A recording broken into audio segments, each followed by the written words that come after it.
A gente muda de assunto, conversa com outro colunista nosso, outro que participa sempre da nossa programação. A gente vai falar de futebol. Não, calma, não é de tática, não vamos falar de 4-4-2, 4-3-3, não, calma. A gente vai falar de VAR, da inteligência artificial no futebol brasileiro. Tem gente, né, tem os corneteiros aí que dizem que não tem inteligência nenhuma no futebol brasileiro. Mas calma, isso é maldade, gente. A promessa era reduzir as dúvidas em lances polêmicos, mas o que se tem visto na prática é o aumento das discussões que envolvem o uso desses dispositivos eletrônicos em campo. Vamos chamar o VAR, não, vamos chamar o Arthur Igreja. Bom dia!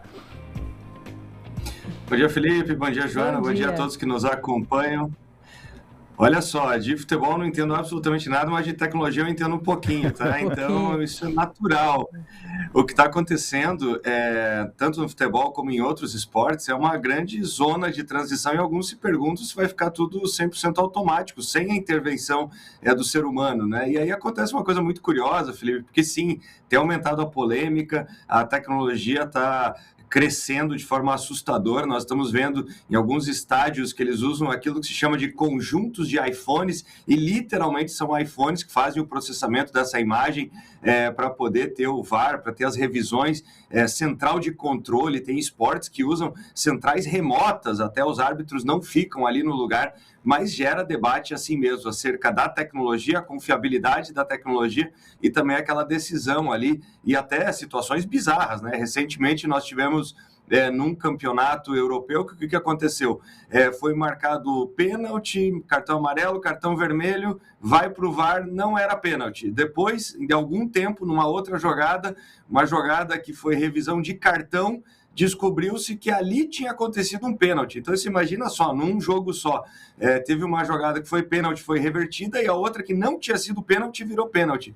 Então, a parte que mais me chama a atenção, para além da tecnologia, é que antes as pessoas reclamavam e passavam a semana inteira no trabalho, nas mesas de bar, debatendo sobre a atuação do árbitro, se ele tinha sido parcial ou imparcial. E agora, olha só o que acontece, bate justamente um saudosismo, as pessoas falando sobre como era bom aquele tempo em que você tinha alguém com mais autonomia para tomar essa decisão. Mas isso, volto a dizer, não é exclusivo do futebol. Tivemos polêmicas gigantescas no ano passado no futebol americano, lá na NFL. No tênis, que eu acompanho de perto, acontece absolutamente todo dia, em que o árbitro basicamente perdeu a sua função, inclusive os árbitros de linha deixaram de fazer parte do esporte. Então, eu só quero chamar a atenção que o que está acontecendo no futebol não é exclusivo do futebol.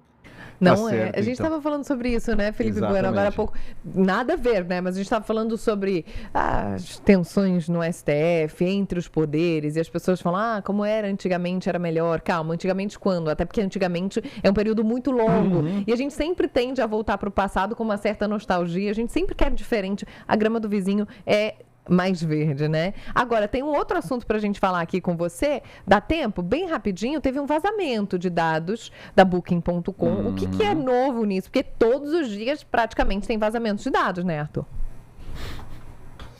Olha, é gravíssimo o que aconteceu com a Booking.com. Eles, inclusive, o e-mail que eles mandaram para os usuários foi super curioso, porque eles mandaram uma série de, olha, você deveria ter antivírus, você deveria fazer isso, deveria fazer aquele outro. Fica uma comunicação estranha, porque eles estão dando um monte de recomendações depois de algo que eles não fizeram, que foi proteger os dados dos usuários. E o vazamento foi grave, porque não foi um vazamento simplesmente cadastral, né? É como acontece em outras plataformas, nome da pessoa e etc. Aqui nós tivemos vazamentos das reservas. Então, o que eles falam é que os hackers tiveram acesso a endereço completo, nome da pessoa, aonde ela ficou, ou seja, são dados do hóspede que são absolutamente sensíveis. Aparentemente, a única coisa que não vazou foram os cartões que muitas pessoas acabam cadastrando automaticamente na plataforma, mas assim, eu tenho certeza que um caso como esse ainda vai não só repercutir, mas nós temos que lembrar que nesses casos tem a LGPD para proteger o usuário e que gera multas que são pesadíssimas, justamente para servir de exemplo para outras empresas e para proteger o consumidor. Mas, aparentemente, essas multas como você muito bem disse, vazamentos estão acontecendo todos os dias. Então, fato é que as empresas precisam investir muito mais em cibersegurança, precisam estar muito mais vigilantes, porque a questão não é só a multa, mas da confiabilidade e o questionamento por parte do usuário que foi lá, cadastrou, salvou, achou que isso ia trazer facilidade, ia trazer conveniência e no final ele percebe que a empresa não cuidou tão bem assim dos seus dados. Arthur Igreja, participando da nossa programação, um abraço para você e até a próxima, bom dia. Até. Abraço, até a próxima. Valeu.